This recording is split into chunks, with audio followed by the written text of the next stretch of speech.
ಎಲ್ರಿಗೂ welcome back to my YouTube channel. ಈ vlog ಏನು ಅಂತಂತಂದ್ರೆ ನನ್ನ ಮಗಳದು ಸೆಕೆಂಡ್ ಇಯರ್ ಬರ್ತಡೆ. ಇದೊಂದು ಡಾಕ್ಯುಮೆಂಟ್ರಿ ತರ ವಿಡಿಯೋ ಇರಲಿ ಅಂತ ಹೇಳ್ಬಿಟ್ಟು ಲಾಗ್ ಸ್ಟಾರ್ಟ್ ಮಾಡ್ತಾ ಇದ್ದೀನಿ. ಏನಿಲ್ಲ, just simple vlog. First year already ಜೋರಾಗಿ ಮಾಡಿದ್ವಿ, ಸೊ ಇದನ್ನ ಸಿಂಪಲ್ ಆಗಿ ಮಾಡೋಣ ಅಂತ. ಏನಕ್ಕೆ ಅಂತಂದ್ರೆ ನಮ್ಮ ಫ್ಯಾಮಿಲಿಲೂ ತಾತಂಗೆ ಹುಷಾರಿಲ್ಲ ಅಂತ ಬರ್ತಾ ಇಲ್ಲ. ಸೊ ಇನ್ನೇನು ಅಮ್ಮ ನಮ್ಮ ಅಕ್ಕಂದಿರು ಬರ್ತಿದ್ದಾರೆ ಅಷ್ಟೇನೆ. ಸೊ ಸಿಂಪಲ್ ಆಗಿ ಕೇಕ್ ಕಟ್ಟಿಂಗು. ಇವಾಗ ತಾನೇ ಹೋಗಿ ದೇವಸ್ಥಾನಕ್ಕೆ ಹೋಗಿ ಬಂದ್ವಿ. ಹಂಗೇನೆ ಅವಳು ಅಂಗನವಾಡಿ ಮಕ್ಕಳು ಅಂತಂದ್ರೆ ಒಂದ್ ಸ್ವಲ್ಪ ಇಷ್ಟಪಡ್ತಾಳೆ ಅಲ್ಲಿಗೆ ಹೋಗಕ್ಕೆ. ರೆಗ್ಯುಲರ್ ಆಗಿ ಹೋಗ್ತಾ ಇಲ್ಲ, ಏನು ಏಜ್ ಚಿಕ್ಕದು ಅಂತ ಅವ್ರು ಕರ್ಕೊಂತಾ ಇಲ್ಲ. ಸೊ ಅಲ್ಲಿಗೆ ಹೋಗಿ ಚಾಕ್ಲೇಟ್ಸ್ನ ಕೊಟ್ಬಿಟ್ಟು ಇವಾಗ ದೇವಸ್ಥಾನಕ್ಕೆ ಹೋಗಿ ಮನೆಗೆ ಬಂದಿರೋದಷ್ಟೇನೆ. Minimum happy returns of the day ಶರು ಅಷ್ಟೇ. ಇದು ವಿಡಿಯೋ ಅವಳಿಗೆ ಡಾಕ್ಯುಮೆಂಟ್ರಿ ಆಗಿರ್ಲಿ ಅಂತ ಹೇಳ್ಬಿಟ್ಟು ಯೂಟ್ಯೂಬಿಗೆ ಆಗ್ತಾ ಇರೋದಷ್ಟೇನೆ. ತುಂಬಾ ಸಿಂಪಲ್ ಆಗಿ ಮಾಡ್ತಿದೀವಿ. ಫಸ್ಟ್ ಇಯರ್ ಮಾಡಿದಾಗ ಯೂಟ್ಯೂಬ್ ಸ್ಟಾರ್ಟ್ ಮಾಡಿರಲಿಲ್ಲ, ಸೊ ಅದು ಹಾಕಿಲ್ಲ. ಇನ್ನ ಎಲ್ಲ ಇಯರು ಹಾಕೊಂತ ಹೋದ್ರೆ ಈ ಒಂದು ನಮ್ಮ ಮೊಬೈಲ್ ಅಲ್ಲಿ ಇರ್ಲಿಲ್ಲ ಅಂತಂದ್ರು ನೆಕ್ಸ್ಟ್ ಅವಳಿಗೆ ಇಯರ್ಲಿ ಅವಳದ್ದು ಬರ್ತಡೇ ಯಾವ ತರ ನಾವು ಸೆಲೆಬ್ರೇಟ್ ಮಾಡಿದ್ವಿ ಅನ್ನೋದು. ಯಾಕೆಂದ್ರೆ ಅವಳು ಒಂಥರ ಸ್ಪೆಷಲ್ ನಮಗೆ. ನಾನು ಹಬ್ಬಕ್ಕೂ ಇಷ್ಟು ಕ್ಲೀನ್ ಮಾಡ್ತೀನಿ ಇಲ್ಲ ಗೊತ್ತಿಲ್ಲ, ಈವನ್ ಇಷ್ಟು ಸಿಂಪಲ್ ಆಗಿ ಮಾಡ್ತಿದೀವಿ ಅಂತ ಗೊತ್ತಿದ್ರು ಮೂಲೆಯಿಂದ ಹಿಡ್ಬಿಟ್ಟು ಒಳ್ಳೆ ಹಬ್ಬಕ್ಕೆ ಹೆಂಗೆ ಡೀಪ್ ಕ್ಲೀನ್ ಮಾಡ್ತೀವೋ ಹಂಗೆ ಅವಳು ಹುಟ್ಟಿರೋದು ನಮಗೆ ಹಬ್ಬಕ್ಕಿಂತ ಒಂದು ದೊಡ್ಡದು. ಹಂಗಾಗಿ ಸೊ ಅವಳನ್ನ ಈ ದಿನ ಖುಷಿಯಾಗಿ ಇಟ್ಕೊಂತಿದೀವಿ, ಕೇಕ್ ಕಟ್ ಮಾಡ್ತಿದೀವಿ ಅಷ್ಟೇ. ಊಟ ಮಾಡಿದ್ದಷ್ಟೇನೆ ಸಿಂಪಲ್ ಆಗಿ. ಮನೇಲೆಲ್ಲ ನೀಟಾಗಿ ಅವರಪ್ಪ ಪೂಜೆ ಮಾಡಿದ್ದಾರೆ, ಅವಳಿಗೋಸ್ಕರ ಸ್ಪೆಷಲ್ ಪೂಜೆ ಮಾಡಿ ಎಲ್ಲ ಬೇಡ್ಕೊಂಡು ಅಷ್ಟೇ. ಅವಳಿಗೆ ಒಳ್ಳೇದಾದ್ರೆ ಅಷ್ಟೇ ಸಾಕು.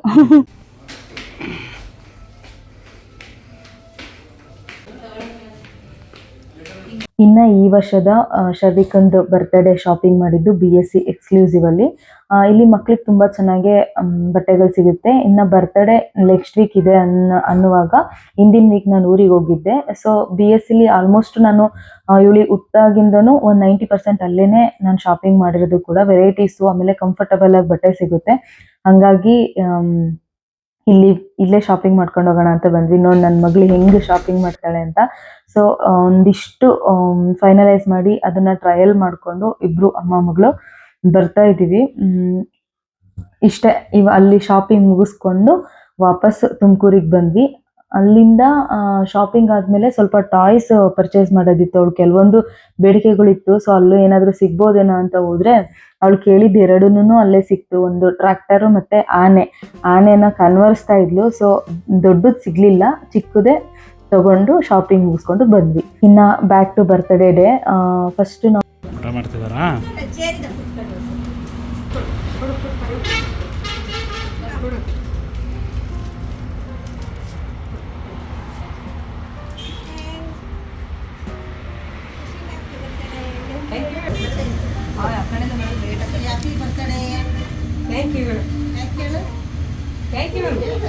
ಇನ್ನ ಬರ್ತ್ಡೇ ದಿನ ಎಲ್ಲರೂ ಬೆಳಗ್ಗೆ ಬ್ರೇಕ್ಫಾಸ್ಟ್ ಮಾಡಿ ಫ್ರೆಶ್ ಅಪ್ ಆಗಿ ಫಸ್ಟ್ ನಾವು ಹೋಗಿದ್ದೆ ಅಂಗನವಾಡಿಗೆ.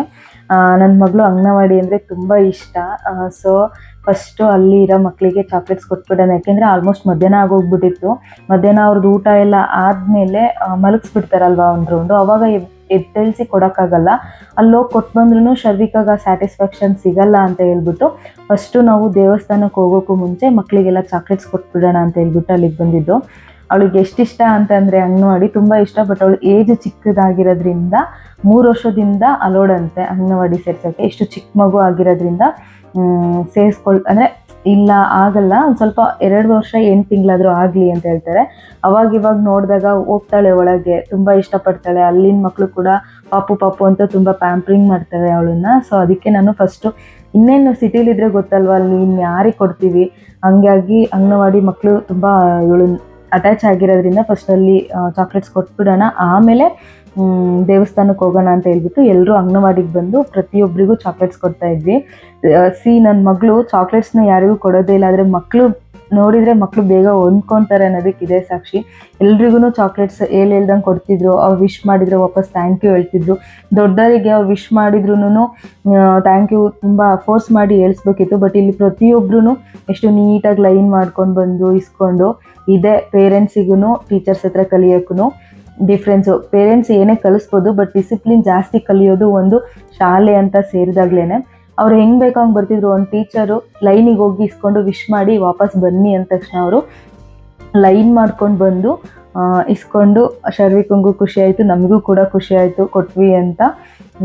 ಅಂದರೆ ಕೆಲವೊಂದು ಮಕ್ಳ ಜೊತೆನೇ ಈ ವಯಸ್ಸಿನ ಮಕ್ಕಳು ಬರ್ತಡೇ ಮಾಡಿಕೊಂಡ್ರೆ ತುಂಬ ಚೆನ್ನಾಗಿರುತ್ತೆ. ಅವಳಿಗೆ ಕೂಡ ನೆಕ್ಸ್ಟ್ ನೋಡಿದಾಗ ಇದು ತುಂಬ ಖುಷಿ ಕೊಡುತ್ತೆ. ಏಕೆಂದರೆ ನಾವು ಸ್ವಲ್ಪ ಅಲ್ಲಿ ಇಲ್ಲಿ ಚೇಂಜ್ ಆಗ್ತಾನೆ ಇರ್ತೀವಿ ಪ್ಲೇಸು. ಬಿಕಾಸ್ ಇವ್ರ ಪ್ರೊಫೆಷನ್ ಇರೋದೇ ಹಾಗೇನೆ ಅವಳದೊಂದು ವರ್ಷನೂ ಯಾವ್ಯಾವ ಪ್ಲೇಸಲ್ಲಿ ಮಾಡ್ತೀವಿ ಅನ್ನೋದು ತುಂಬ ಮೆಮೊರಿಯಬಲ್ ಆಗಿರುತ್ತೆ. ನಾವು ಹಿಂದೆ ನೋಡಿದಾಗ್ಲೂ ಖುಷಿ ಕೊಡುತ್ತೆ, ಅವಳು ಮುಂದೆ ನೋಡಿದಾಗ್ಲೂ ಖುಷಿ ಕೊಡುತ್ತೆ. ಸೊ ಅಲ್ಲಿ ಎಲ್ಲರಿಗೂ ಕೊಟ್ಟು ಒಂದು ಪಿಕ್ ತಗೊಂಡು ಅಲ್ಲಿಂದ ಡೈರೆಕ್ಟ್ ನಾವು ಹೋಗಿದ್ದೆ ದೇವಸ್ಥಾನಕ್ಕೆ. ಆಲ್ಮೋಸ್ಟ್ ನೆಕ್ಸ್ಟ್ ಇಯರ್ ಕೂಡ ಇದೇ ದೇವಸ್ಥಾನಕ್ಕೆ ಬಂದಿದ್ವಿ, ಶಿವನ್ ದೇವಸ್ಥಾನಕ್ಕೆ. ನಮ್ಮ ಮನೆ ದೇವ್ರು ಬಂದ್ಬಿಟ್ಟು ಶಂಕರಲಿಂಗೇಶ್ವರ ಆಗಿರೋದ್ರಿಂದ ಫಸ್ಟು ನಾವು ಇದೇ ಥರ ಶಿವಂದು ದೇವಸ್ಥಾನ ಪ್ರಿಫರ್ ಮಾಡ್ತೀವಿ. ಅದಾದಮೇಲೆ ಒಂದು ಲಕ್ಷ್ಮೀ ದೇವಸ್ಥಾನಕ್ಕೆ ಹೋಗಿ ಬರ್ತೀವಿ. ಬಿಕಾಸ್ ನನ್ನ ಮಗಳು ಹುಟ್ಟಿದ್ದು ಮಂಗಳವಾರದ ದಿನ, ಹಾಗಾಗಿ ನಾವು ಲಕ್ಷ್ಮಿ ಅಂದರೆ ದೇವಿ ದೇವಸ್ಥಾನನೂ ಪ್ರಿಫರ್ ಮಾಡಿಬಿಟ್ಟು ಅವಳ ಬರ್ತಡೇ ದಿನ ಎರಡಕ್ಕೆ ಹೋಗ್ತೀವಿ. ಲಕ್ಕಿಲಿ ನಮಗೆ ಇಲ್ಲಿ ಶಿವನ ದೇವಸ್ಥಾನ ಸಿಕ್ಕರೆ ಪಕ್ಕನೇ ಲಕ್ಷ್ಮೀ ನರಸಿಂಹಸ್ವಾಮಿ ದೇವಸ್ಥಾನ ಕೂಡ ಸಿಗುತ್ತೆ. ಎರಡಕ್ಕೂ ಕೂಡ ಹೋಗಿ ಬರ್ತೀವಿ. ಮಧ್ಯಾಹ್ನ ಹೋಗಿರೋದ್ರಿಂದ ಅಲ್ಲಿ ನಮಗೆ ಅರ್ಚಕರು ಯಾರೂ ಇರಲಿಲ್ಲ ಪೂಜೆ ಮಾಡ್ಕೊಡ್ಲಿಕ್ಕೆ. ಸೊ ನನ್ನ ಹಸ್ಬೆಂಡೇ ಪೂಜೆ ಮಾಡಿಕೊಟ್ಟಿದ್ದು. ಅಲ್ಲೇನು ಬೀಗ ಹಾಕಿದೆಯಲ್ಲ ಅದ್ರ ಒಳಗೆ ಶಿವಂದು ಇನ್ನೊಂದು ಮೂರ್ತಿ ಇದೆ, ಅದಕ್ಕೆ ಅದು ಗರ್ಭಗುಡಿ ಅದಕ್ಕೆ. ಸೊ ಮಧ್ಯಾಹ್ನ ಆಗಿರೋದ್ರಿಂದ ಲಾಕ್ ಆಗಿತ್ತು. ನಾವು ಹೊರಗಡೆ ನಾವೇನೆ ಪೂಜೆ ಮಾಡಿಕೊಂಡು ಹೋಗಿದ್ದಾಯ್ತು. ಲಾಸ್ಟ್ ಇಯರ್ ಇದೇ ದೇವಸ್ಥಾನಕ್ಕೆ ಹೋಗಿರೋದ್ರಿಂದ ಪಿಕ್ ಇದ್ರೆ ನಾನು ಬೇಕಾದ್ರೆ ಅಟ್ಯಾಚ್ ಮಾಡ್ತೀನಿ. ಇದು ಒಳಗೆ ಗರ್ಭಗುಡಿಲಿ ಯಾವ ಥರ ಇದೆ, ಎಷ್ಟು ಚೆನ್ನಾಗಿದೆ ಅಂದರೆ ಅಷ್ಟು ಚೆನ್ನಾಗಿದೆ. ದೇವರು ನೋಡಿದ್ರೇನೆ ಒಂದು ಪೀಸ್ಫುಲ್ ಅಂದರೆ ಅದೇನೋ ಈ ಥರ ಡಿವೈನ್ ಫೀಲ್ ಆಗುತ್ತೆ. ಸೊ ಅಲ್ಲಿಂದ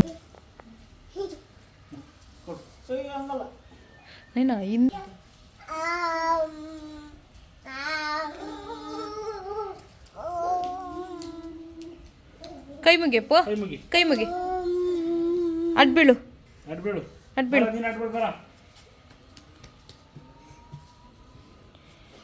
ಎದ್ದೇಳ್ರಿ, ಸಾಕು. ಸಾಕು. ಇನ್ನು ಎಲ್ರದ್ದು ಪೂಜೆ ಆಯಿತು. ಜಸ್ಟ್ ಎಲ್ರೂ ಉದ್ಬತ್ತಿ ಹಾಕಿ ಎಲ್ಲರೂ ಸಿಂಪಲ್ ಆಗಿ ಪೂಜೆ ಮುಗಿಸಿ ಸಿಂಪಲ್ ಆಗಿ ದೇವಸ್ಥಾನಕ್ಕೆ ಹೋಗಿ ಒಂದು ಸಿಂಪಲ್ ಆಗಿ ಬರ್ತಡೇ ಸೆಲೆಬ್ರೇಟ್ ಕೂಡ ಮಾಡ್ತಿದ್ದೀವಿ.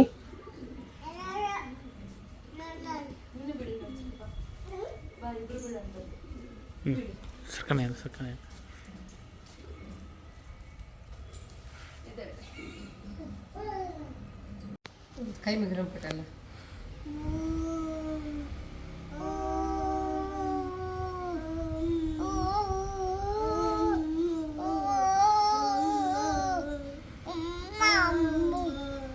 ಓಂ ನಮಃ ಶಿವಾಯ.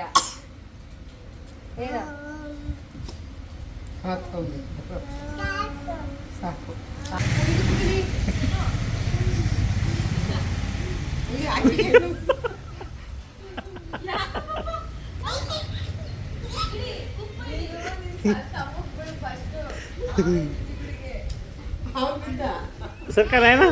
ಇನ್ನು ಇಲ್ಲಿ ಟೈಮ್ ಕೂಡ ಸ್ವಲ್ಪ ಸ್ಪೆಂಡ್ ಮಾಡಿದ್ವಿ. ಯಾರೂ ಇರಲಿಲ್ಲ ಕೂಡ, ಆಟ ಆಡೋಕ್ಕೆ ಸ್ವಲ್ಪ ಜಾಗ ಇತ್ತು. ನನ್ನ ಮಕ್ಕಳು ಇಬ್ರು ಖುಷಿಯಾಗಿ ಆಟ ಆಡ್ತಿದ್ರಲ್ಲ. ಸ್ವಲ್ಪ ಹೊತ್ತು ದೇವಸ್ಥಾನದಾಗ ಏನೇ ಕೂತ್ಕೊಂತೀವಲ್ಲ ಪೂಜೆ ಆದಮೇಲೆ ಸ್ವಲ್ಪ ಹೊತ್ತು ಕೂತು ಪಕ್ಕದ ದೇವಸ್ಥಾನಕ್ಕೆ ಹೋಗಿದ್ದು. ಇನ್ನು ನಾನು ಹೇಳ್ದಂಗೆ ಮಂಗಳವಾರ ಅವಳು ಹುಟ್ಟಿದ್ದು, ಆಮೇಲೆ ಈ ವರ್ಷ ಅವಳದು ಬರ್ತಡೇ ಬಂದಿದ್ದು ಶುಕ್ರವಾರ ಆಗಿತ್ತು.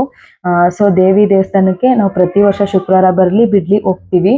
ಏಕೆಂದರೆ ಹೇಳಿದ್ನಲ್ಲ ಅದೇ ರೀಸನ್ನು. ಅವಳು ಹುಟ್ಟಿದ್ದ ದಿನ ಬಂದು 16/1/24 ಸೊ ಅವಳು ಶುಕ್ರವಾರ ಬರ್ತಡೇ ಮಾಡಿದ್ದು. ಇದು ಬಂದು ಲಕ್ಷ್ಮೀ ನರಸಿಂಹಸ್ವಾಮಿ. ಹಿಂದಿನ ದಿನ ಸಂಕ್ರಾಂತಿ ಆಗಿರೋದ್ರಿಂದ ದೇವಿಗೆ ಭತ್ತದ ಅಲಂಕಾರ ಮಾಡಿದ್ರು. ಅದು ನೀನು ತೆಗ್ದಿರ್ಲಿಲ್ಲ. ಅಲ್ಲೇನೆ ಪ್ರಸಾದ ಇತ್ತು. ಅರ್ಚಕರು ಇದ್ರು, ಪ್ರಸಾದ ನೀವೇ ತಗೊಳ್ಳಿ ಅಂತ ಹೇಳಿದ್ರು. ಸೊ ಪ್ರಸಾದ ತಗೊಂಡ್ಬಿಟ್ಟು ಅಲ್ಲೂ ಲಕ್ಷ್ಮೀ ದೇವಿ ಆಶೀರ್ವಾದ ತಗೊಂಡ್ಬಿಟ್ಟು ಮಕ್ಕಳನ್ನ ಕರ್ಕೊಂಬಂದಿದ್ದಾಯ್ತು. ಇದೇ ನೋಡಿ ದೇವಿ ಹಿಂದಿನ ದಿನ ಅಲಂಕಾರ ಮಾಡಿರೋದ್ರಿಂದ ತುಂಬಾನೇ ಚೆನ್ನಾಗಿ ಕಾಣಿಸ್ತಾ ಇತ್ತು.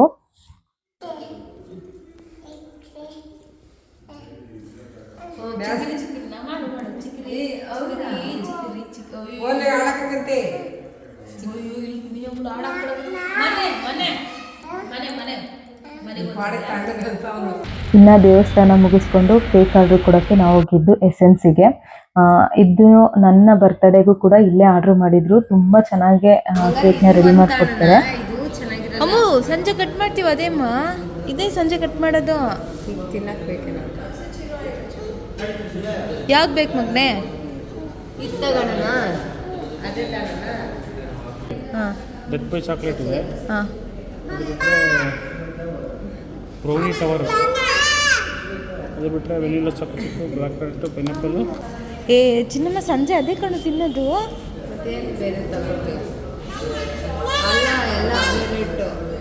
ಏನು ಬೇಕಪ್ಪಿ? ಏನು ಬೇಕಮ್ಮ? ನೋಡೇನೈನಾ ಅಪ್ಪನೇ ಕೊಡ್ಸೋದು ಅಂತ ಹೇಳ್ಬಿಟ್ಟು ಏನು ಬೇಕು ಅಂತ ಕೇಳಿದ್ರು ಅಪ್ಪ ಅಪ್ಪ ಅಂತ ಹೋಗ್ತದೆ.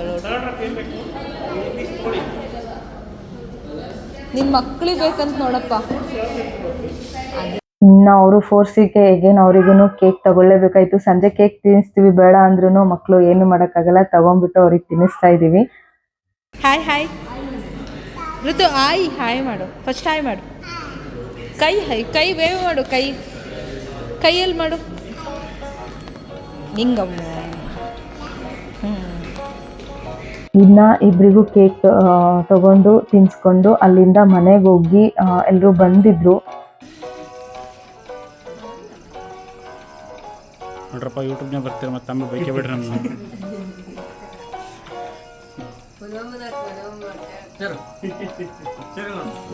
ಇವರು ಸೆಲ್ಫಿ ಬಾಯ್ಸ್. ಇವರು ಅವ್ರ ಅಮ್ಮ. ಇವ್ರು ಯಾರು? ಫೇವ್ರೆಟ್ ಚಿಕ್ಕೀಸ್ ತಾತ. ಇದ್ದಿನ ಮಗಳು ಪಪ್ಪ. ನಾವು ಇನ್ನು ನಾವು ಸಿಂಪಲ್ಲಾಗಿ ಮಾಡೋಣ ಅಂತ ಅಂದ್ಕೊಂಡಿದ್ವಲ್ಲ, ಹಾಗಾಗಿ ಮನೇಲೇನು ಸೆಲೆಬ್ರೇಷನ್ ಮಾಡಲಿಲ್ಲ. ಡೆಕೋರೇಷನ್ ಆಗಲಿ ಸೆಲೆಬ್ರೇಷನ್ ಆಗಲಿ ಮನೆಗೆ ಮಾಡಲಿಲ್ಲ. ಹೇಗಿದ್ದು ಇಷ್ಟೇ ಜನ ಬರೋದು ಅಂತ ಫಿಕ್ಸ್ ಆಗಿತ್ತಲ್ವ, ಅಲ್ಲೇ ಹೋಟೆಲಲ್ಲಿ ಹೋಗೋಣ ಊಟಕ್ಕೆ, ಅಲ್ಲೇ ಕೇಕ್ ಕಟ್ ಮಾಡಿಸೋಣ ಅಂತ ಹೇಳ್ಬಿಟ್ಟು ಹೋಟೆಲಿಗೆ ಹೋಗಿದ್ದು. ನಾವು ಹೋಗಿದ್ದು ಹೋಟೆಲ್ ಬಂದು ಸದಾನಂದ. ನಮ್ಮ ಮನೆಗೆ ತುಂಬ ನಿಯರ್ ಇದೆ. ಈವನ್ ಅಲ್ಲಿ ನಮಗೆ ಸ್ವಲ್ಪ ಕಂಫರ್ಟಬಲ್ ಫೀಲ್ ಆಗಿದೆ. ತುಂಬ ಸಲ ಹೋಗಿದ್ದೀವಿ, ಬೇರೆ ಬೇರೆ ಹುಡುಕಿದ್ವಿ, ಕೊನೆಗೂ ಅದನ್ನೇ ಸೆಲೆಕ್ಟ್ ಮಾಡಿ ನಾವು ಹೋಗಿದ್ದು ಸದಾನಂದಕ್ಕೆ.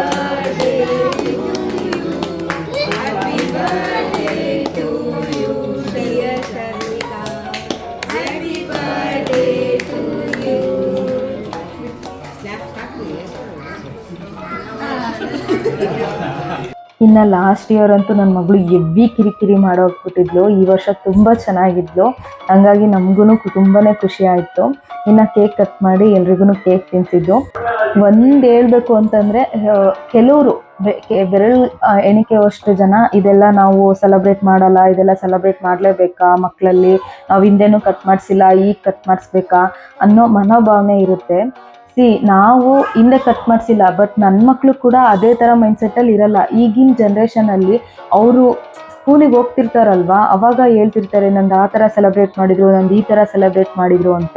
ಅವಾಗ ನಿಮ್ಮ ಮಕ್ಕಳು ಮನಸ್ಸಲ್ಲಿ ಎಲ್ಲೋ ಅನಿಸುತ್ತೆ, ನಮ್ಮ ಅಪ್ಪ ಅಮ್ಮ ಯಾಕೆ ಕೇಕ್ ಕಟ್ ಮಾಡಿಸಲ್ಲ. ಎಷ್ಟೋ ಮಕ್ಳ ಮೇಲೆ ಇನ್ವೆಸ್ಟ್ ಮಾಡಿರ್ತೀವಿ, ಈವನ್ ಸ್ಕೂಲಿಗೆ ಎಷ್ಟೆಷ್ಟೋ ಫೀಸ್ ಕಟ್ಟಿರ್ತೀವಿ, ಕಟ್ಟಿಲ್ಲ ಅಂದ್ರೂ ಅವ್ರದ್ದು ಬೇಸಿಕ್ ಏನಿತ್ತೋ ಎಲ್ಲೋ ಮಾಡಿರ್ತೀವಿ. ಒಂದೇ ಒಂದು ದಿನ 200 ರೂಪಾಯಿನೋ 300 ರೂಪಾಯಿನೋ ½ kg ಎಷ್ಟೋ ಕೇಕ್ ತೊಗೊಂಬಂದು ಅವ್ರಿಗೆ ಕಟ್ ಮಾಡಿಸಿ ನೋಡಿ, ಅವ್ರದ್ದು ಹ್ಯಾಪಿನೆಸ್ ನೆಕ್ಸ್ಟ್ ಲೆವೆಲಲ್ಲಿ ಇರುತ್ತೆ. ಯಾರ್ಯಾರಿಗೆ ಎಷ್ಟೆಷ್ಟು ಆಗುತ್ತೋ ಅಷ್ಟು. ಕೊನೆಗೆ ಏನೂ ಆಗಲಿಲ್ಲ ಅಂತಂದರೆ ದೇವಸ್ಥಾನಕ್ಕೆ ಕರ್ಕೊಂಡೋಗಿ ಚಾಕ್ಲೇಟ್ಸ್ ಕೊಟ್ಟು ಒಂದು ಕೇಕ್ ಕಟ್ ಮಾಡಿಸಿ ಒಂದು ವಿಶ್ ಮಾಡಿ, ಅವರು ಸಾಯೋವರೆಗೂ ಚಿಕ್ಕ ಮಕ್ಳಿಗೆ ಏನು ಮಾಡಿರ್ತೀವೋ ಅದೇ ನೆನಪಿರುತ್ತೆ. ಅಟ್ಲೀಸ್ಟ್ ಒಂದು 5 ಇಯರ್ಸ್ವರೆಗೂನಾದ್ರೂ ಸೆಲೆಬ್ರೇಟ್ ಮಾಡಿ ಅಂತ ಹೇಳ್ತೀನಿ. ಇನ್ನ ಇವನು ಗಣೇಶ ಆಕ್ಚುಲಿ ಚಮಕ್ ಕೊಟ್ಬಿಟ್ಟ ನನ್ನ ಮಗಳಿಗೆ, ಪಾಪ. ಇನ್ನು ನನ್ನ ಮಗಳು ಬರ್ತಡೇನೆ ನನಗೆ ಸ್ಪೆಷಲ್ಲು. ಯಾಕಂದರೆ ಇಬ್ರು ಅಷ್ಟೇ, ನಮ್ಮಿಬ್ರು ಬರ್ತಡೇಗೆ ನಾವೆಷ್ಟು ಕಾಯಲ್ಲ. ನನ್ನ ಮಗಳು ಬರ್ತಡೇ ಬಂತು ಅಂದರೆ ಒಂದು 2 months ಹಿಂದೆನೇ ಯೋಚನೆ ಮಾಡ್ತಿರ್ತೀವಿ, ಯಾವ ಥರ ಮಾಡೋಣ ಅಂತ. ಬಟ್ ಫೈನಲಿ ಈ ವರ್ಷ ಸಿಂಪಲ್ಲಾಗಿ ಆಗಲಿ ಅಂತ ಹೇಳ್ಬಿಟ್ಟು ಇಷ್ಟು ಸಿಂಪಲ್ಲಾಗಿ ಮಾಡಿ ಮುಗಿಸಿದ್ವಿ. ಅಂದರೆ ಬೆರಳೆಣಿಕೆಯಷ್ಟು ಕರೆದಿದ್ವಿ. ಅದರಲ್ಲೂ ಎಷ್ಟೊಂದು ಜನ ಅಂದರೆ ನಮ್ಮ ಫ್ಯಾಮಿಲಿ ಬರೋಕ್ಕಾಗಲೇ ಇಲ್ಲ. ಕೊನೆವರೆಗೂ ಪಾಪ ಅವ್ರು ಟ್ರೈ ಮಾಡಿದ್ರು ಕೂಡ ಬರೋಕ್ಕಾಗಲಿಲ್ಲ. ಬಟ್ ನನ್ನ ಮಗಳಿಗೆ ಅಲ್ಲಿಂದನೇ ತುಂಬ ಬ್ಲೆಸ್ಸಿಂಗ್ ಅಂತೂ ಮಾಡಿರ್ತಾರೆ. ಬಿಕಾಸ್ ನನ್ನ ಮಗಳು ಎಷ್ಟು ಲಕ್ಕಿನೋ ಗೊತ್ತಿಲ್ಲ, 2 ಸೈಡ್ ಅಜ್ಜಿ ತಾತನು ಅಷ್ಟೇ ಚೆನ್ನಾಗಿ ಪ್ಯಾಂಪರಿಂಗ್ ಮಾಡ್ತಾರೆ ಅವಳನ್ನ. ನಾವ್ ಎಷ್ಟೇ ಪ್ರೀತಿ ಕೊಟ್ರು ಅಜ್ಜ ಅಜ್ಜಿ ಪ್ರೀತಿ ನೆಕ್ಸ್ಟ್ ಲೆವೆಲ್. ಯಾಕೆಂದ್ರೆ ಕೊನೆಗೆ ಅವ್ರು ಲಾಸ್ಟಿಗೆ ಹೇಳೋದೆ, ನಾನು ರಜಾ ಇದ್ದಾಗ ಅಜ್ಜ ಅಜ್ಜಿ ಹತ್ರ ಹೋಗ್ತಿದ್ದೆ, ಅವಾಗ ಹಿಂಗಿರ್ತಿದ್ದೆ, ಅವಾಗ ಅವ್ರು ಅದನ್ನ ತಿನ್ನಿಸ್ತಾ ಇದ್ರು ಇದನ್ನ ತಿನ್ನಿಸ್ತಾ ಇದ್ರು ಅಂತಾನೆ ನನಗ್ ಕೂಡ ನೆನಪಿರೋದು. ನೆಕ್ಸ್ಟ್ ನನ್ನ ಮಕ್ಳಿಗೆ ಕೂಡ ಅದೇ ನೆನಪಿರೋದು. ಸೊ ಮೆಮೊರೀಸಿನ ಕ್ರಿಯೇಟ್ ಮಾಡೋದೇ ಜೀವನ. ಕಾರಣಾಂತರಗಳಿಂದ ಅವ್ರು ಬರ್ಲಿಲ್ಲ ಅಂತಂದ್ರೂ ನಮಗೆ ಬೇಜಾರಿಲ್ಲ. ತುಂಬಾ ಚೆನ್ನಾಗೇ ಬರ್ತಡೇ ಆಯ್ತು. ಅವ್ರ ಬ್ಲೆಸ್ಸಿಂಗ್ಸ್ ಕೂಡ ನನ್ನ ಮಗಳ ಮೇಲೆ ಯಾವಾಗ್ಲೂ ಇರುತ್ತೆ. ಎಸ್, ಎಲ್ಲರೂ ಕೇಕ್ ಕಟಿಂಗ್ ಮಾಡಿ ಕೇಕ್ ತಿನ್ನಿಸಿ ಗಿಫ್ಟ್ಸ್ ಎಲ್ಲ ಕೊಟ್ಟರು. ಕೊಟ್ಟಾದ್ಮೇಲೆ ಆಲ್ರೆಡಿ ಸೂಪ್ ಎಲ್ಲ ಬಂದೋಗಿತ್ತು. ಕುತ್ಕೊಂಡು ಫ್ಯಾಮಿಲಿ ಅಂತಂದ್ರೇನೆ ಅದು, ಕುತ್ಕೊಂಡು ಮಾತಾಡ್ತಾ ಹರಟೆ ಹೊಡಿತಾ ಅವತ್ತು ಡಿನ್ನರ್ ಕೂಡ ಮುಗಿಸಿದ್ವಿ. ಇಷ್ಟು ಸಿಂಪಲ್ ಆಗಿ ನನ್ನ ಮಗಳು ಬರ್ತಡೇ ಅವತ್ತು ಮುಗೀತು.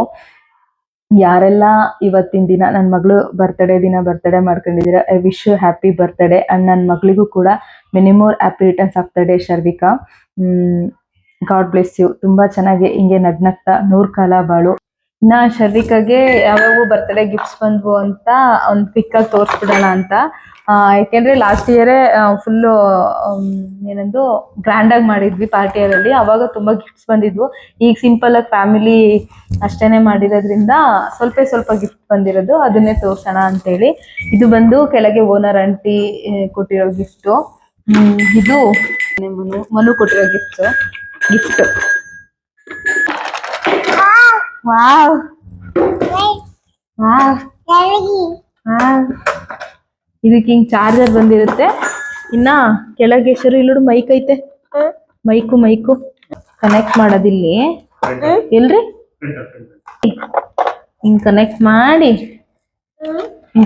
ಮಾಡಿ ಇಲ್ಲಿ ton ton ton ton ton ton ಅಂತ ಇದು ಮಾಡೋದು. ಅಣ್ಣಂದ್ ಐತಲ್ಲ ಸೇಮ್, ಋತ್ವಿಕ್ಗೂ ಇದೇ ಗಿಫ್ಟ್ ಕೊಟ್ಟಿದ್ದು. ಗಣೇಶ ಕೊಟ್ಟಿರೋದು. ಯಾರು ಕೊಟ್ಟಿರೋದು ಇದು? ಮಾಮ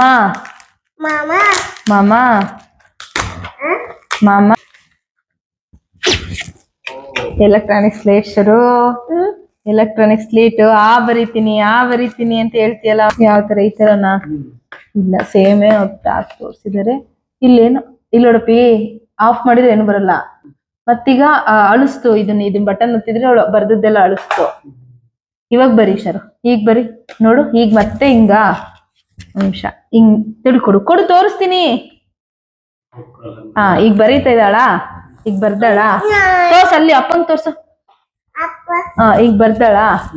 ಈ ಬಟನ್ ಒತ್ತಿದ್ರೆ ಎಲ್ಲ ಅಳಿಸೋಗುತ್ತೆ. ಆತರ ಡಿಲೀಟ್ ಅದು. ಡಿಲೀಟ್. ಸರಿ, ಇದೇನ್ ಹೇಳಿ ಶರು? ಇದು ನಮ್ಮಮ್ಮ ಕೊಟ್ಟಿರೋ ಗಿಫ್ಟ್. ನಮ್ಮ ಅಪ್ಪಾಜಿ ಕೊಟ್ಟಿರೋದು. ಬೇರೆ ಬಾತ್ ಟಬ್ ಬರುತ್ತಲ್ಲ ಅದು. ಈ ತರ ಸಮ್ಮರ್ ಬಂತಲ್ಲ, ಈಗಂತೂ ಯೂಸ್ ಮಾಡಲ್ಲ. ಈ ತರ ಹಿಂಗೆ ಶರ್ವಿಕುಂಗೆ ನೀರಾಗಡಕ್ ತುಂಬಾ ಇಷ್ಟ ಅಂತ ಹೇಳ್ಬಿಟ್ಟು ಇದನ್ನ ತಗೊಂಡಿರೋದಮ್ಮ. ಇದು ಎಕ್ಸ್ಕ್ಲೂಸಿವ್ ಹೋಗಿದ್ವಲ್ಲ ಚನ್ನಬಸಪ್ಪನ ಅಂಗಡಿಗೆ, ಅವಾಗೇ ತಗೊಂಡಿರೋದು. ಇದಕ್ಕೆ ಹೇರ್ ಹೊಡಿಯೋದು ಹೆಂಗೆ? ಹೇರ್ ಹೊಡೆದು ಇನ್ನ ಮತ್ತೆ ಗಿಫ್ಟ್ ಅಂದ್ರೆ ನಮ್ ಚಿಕ್ಕಪ್ಪ ಕ್ಯಾಶ್ ಕೊಟ್ರು ಗಿಫ್ಟ್. ಇವ್ರ ಅಜ್ಜಿ ತಾತ ಲಾಸ್ಟ್ ವೀಕೆ ಬರ್ಬೇಕಾದ್ರೇನೆ ಕೊಟ್ಟು ಕಳ್ಸ್ಬಿಟ್ಟಿದ್ರು ಕ್ಯಾಶ್ ಗಿಫ್ಟ್. ಇನ್ನ ಅವರೆಲ್ಲ ಯಾಕೆ ಬರ್ಲಿಲ್ಲ ಅಂತ ಅಫ್ಕೋರ್ಸ್ ನಿಮಗೆ ಅನ್ಸುತ್ತೆ. ಯಾರು ಕಮೆಂಟ್ ಹಾಕ್ಲಿಲ್ಲ ಅಂದ್ರೂ ಅನ್ಸುತ್ತೆ. ಯಾಕೆಂದ್ರೆ ವಿಡಿಯೋದ ಕೇಕ್ ಕಟ್ ಮಾಡ್ಬೇಕಾದ್ರೆ ಇಷ್ಟೇ ಅಂದ್ರೆ ಈ ಕಡೆ ಫ್ಯಾಮಿಲಿನ ಬಂದಿದೆ. ಏನಂದ್ರೆ ನಾವು ಕರೆದಿದ್ದು ನಮ್ ಫ್ಯಾಮಿಲಿ, ಅವ್ರ ಫ್ಯಾಮಿಲಿ ಅಂದ್ರೆ ನಮ್ ಅತ್ತೆ ಮಾವ ಆಮೇಲೆ ಅತ್ತೆರು, ಇಬ್ರು ಆಂಟಿಯಂದಿರ್ನ ಫ್ಯಾಮಿಲಿ ಕರೆದಿದ್ವಿ ಅಷ್ಟೇನೆ. ಒಬ್ರು ಮನೆ ಕಟ್ಸೋದ್ರಲ್ಲಿ ಬಿಸಿ ಇದ್ದಾರೆ, ಇನ್ನೊಬ್ರಿಗೆ ಮನೇಲಿ ಯಾರು ಹುಷಾರಿಲ್ಲ ಅಂತ ಬರ್ಲಿಲ್ಲ. ನಮ್ಮ ಮನೇಲಿ ನಮ್ ತಾತಂಗ್ ಹುಷಾರಿರ್ಲಿಲ್ಲ, ನಮ್ ತಾತನ್ ನೋಡಕ್ ತುಂಬಾ ಜನ ಬರ್ತಿದ್ರು ಅಂತ ಹೇಳ್ಬಿಟ್ಟು ಸ್ಕಿಪ್ ಮಾಡಿದ್ರು. ದಟ್ಟು ನಾವು ಸಿಂಪಲ್ ಆಗಿ ಇಟ್ಕೊಂಡಿದ್ವಲ್ವಾ. ಲಾಸ್ಟ್ ಮೀನ್ಸ್ ಫಸ್ಟ್ ಇಯರ್ ಬರ್ಡೇಗೆ ಫುಲ್ ಎಲ್ರು ಬಂದು ಪಾರ್ಟಿಯಲ್ಲೆಲ್ಲ ತುಂಬಾ ಚೆನ್ನಾಗಿ ಮಾಡಿದ್ವಿ. ಅವಾಗ ಯೂಟ್ಯೂಬ್ ಓಪನ್ ಮಾಡಿರ್ಲಿಲ್ಲ, ಸೊ ಅಪ್ಲೋಡ್ ಮಾಡಕ್ಕೂ ಆಗ್ಲಿಕ್ಕೆ ಬಂದ್ ಹೋಗ್ತೀವಿ ಅಂತ ಹೇಳಿದ್ರೆ, ಇಲ್ಲ ಈ ವೀಕ್ ನಾವೇ ಹೋಗ್ತೀವಿ ಅಷ್ಟೇನೆ. ಇಷ್ಟು ಇವಳು ಗಿಫ್ಟ್ಸ್ ಬಂದಿರೋದು. ಅವಳಿಗೆ ಇಷ್ಟವಾಗಿರೋ ಈ ಇಯರ್ ಅಂತೂ ಅವಳಿಗೆ ಇಷ್ಟವಾಗಿರೋ ಗಿಫ್ಟೇ ಬಂದಿರೋದು. ಲಾಸ್ಟ್ ಇಯರ್ ಬಂದಿರೋ ಗಿಫ್ಟ್ಸ್ ನ ಈ ಇಯರ್ ಯೂಸ್ ಮಾಡ್ತಿದ್ದಾಳೆ ಅವಳು. ಹೇಳ್ಬೇಕು ಅವಾಗಿನ್ನೂ ಬುದ್ಧಿ ಇಲ್ಲ. ಇದು ಸ್ಲೈಡ್ ಕಾರ್ ಆಗ್ಲಿ, ಆಮೇಲೆ ಟೆಡ್ಡೀಸ್ ಆಗ್ಲಿ, ಅವೆಲ್ಲ ಈ ಇಯರ್ ಇಂದ ಅವಳು ಅಂದ್ರೆ ರೀಸೆಂಟ್ ಇಲ್ಲ 1 month ಬ್ಯಾಕ್ ಇಂದ ಯೂಸ್ ಮಾಡಕ್ ಸ್ಟಾರ್ಟ್ ಮಾಡಿದ್ದಾಳೆ. ಬೇಬಿ, ಎಲಿಫೆಂಟ್, ಆಮೇಲೆ ಅವಳು ಸೆಲ್ಫ್ ಗಿಫ್ಟ್ಸ್ ತಗೊಂಡ್ಬಿಟ್ಟಿದ್ದಾಳೆ. BSc ಹೋದಾಗ ಒಂದು ಆನೆ ಅಂತ ತಗೊಂಡಿದ್ದಾಳೆ. ಒಂದು ಟ್ರ್ಯಾಕ್ಟ್ರು ಇಷ್ಟಿಷ್ಟೇ ಇದಾವೆ, ಅದಕ್ಕೆ ಎಷ್ಟೆಷ್ಟು ಅಮೌಂಟ್ ಕೊಟ್ಟು ತಗೊಂಡ್ಬಂದಿದೀವಿ. ಅವಳು ಬರ್ತಡೇ ಅಂತ ಮುಟ್ಟಿದ್ದೆಲ್ಲ ಕೊಡ್ಸಿದೀವಿ ಈ ಸಲ ಹೇಳ್ಬೇಕು ಅಂದ್ರೆ. ಇಷ್ಟೇ ಅವಳೊಂದು ಸೆಲ್ಫ್ ಗಿಫ್ಟ್ಸು, ಇಷ್ಟು ಅವ್ರ ದೊಡ್ಡಪ್ಪ ದೊಡ್ಡಮ್ಮಂದು ಲೋಡಿಂಗು, ಇಷ್ಟು ಗಿಫ್ಟ್ಸ್ ಬಂದಿರೋದು. ಇದಾಗಿತ್ತು ಇವತ್ತಿನ ವಿಡಿಯೋ. ನಿಮ್ಮೆಲ್ಲರಿಗೂ ಇಷ್ಟ ಆಗಿದ್ರೆ ಲೈಕ್ ಮಾಡಿ, ಶೇರ್ ಮಾಡಿ, ಕಮೆಂಟ್ ಮಾಡಿ, ಸಬ್ಸ್ಕ್ರೈಬ್ ಮಾಡ್ಕೊಂಡು ವಿಡಿಯೋ ನೋಡಿ. Thanks for watching. Bye, take care.